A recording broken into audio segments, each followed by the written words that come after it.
بسم اللہ الرحمن الرحیم۔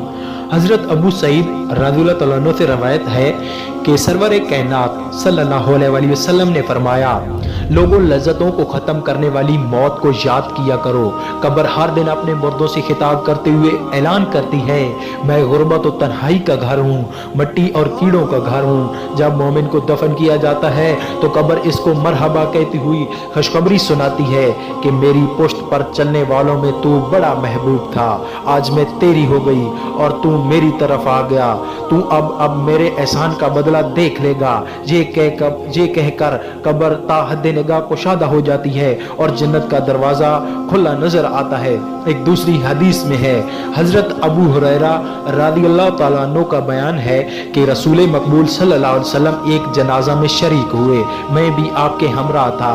آپ ایک قبر کے پاس بیٹھ گئے اور فرمایا، یہ قبر ہر دن بلند آواز سے کہتی ہے، اے آدم کی اولاد، تو کیوں مجھے بھول گیا؟ کیا تجھے یہ معلوم نہیں کہ میں تنہائی کا گھر، غربت کا گھر، وحشت کا گھر، کیڑے مکوڑوں والا گھر ہوں اور میں بہت تنگ گھر ہوں، مگر اللہ جس کی کشادگی کا حکم فرمائے گا اس کے لیے کشادہ ہو جائے گی۔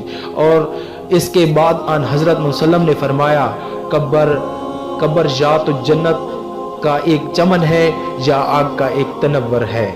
تو دوستو، ہمیں اپنی آخرت کی تیاری کرنی چاہیے، اللہ کے فرمان اور اس کے رسول کے طریقوں پر چلنا چاہیے اور صحابہ کرام کے طریقوں پر، جیسا کہ انہوں نے حضرت محمد صلی اللہ علیہ وسلم کی پیروی کی۔ تو دوستو، ہمیں اچھی زندگی گزارنی چاہیے۔ یہ زندگی کیا ہے ہمارے لیے؟ یہ تو 4 دن کا گھر ہے، کیا پتہ کہاں موت آ جائے۔ تو دوستو، ہمیں اچھی زندگی گزارنی چاہیے، اس کے لیے ہمیں اچھے کام کرنے چاہیے، انسانیت کے حقوق کو دیکھنا چاہیے، اللہ کے حقوق کو دیکھنا چاہیے، اور ہمیں تمام چیزوں کو دیکھتے ہوئے اپنی زندگی اچھی گزارنی چاہیے۔ تو دوستو، اس ویڈیو کو آگے شیئر کریں اور دوسروں کو بھی دکھائیں اور میرے چینل کو سبسکرائب کر لیں تاکہ ہر نئی آنے والی ویڈیو آپ کو آسانی سے مل سکے۔ شکریہ دوستو۔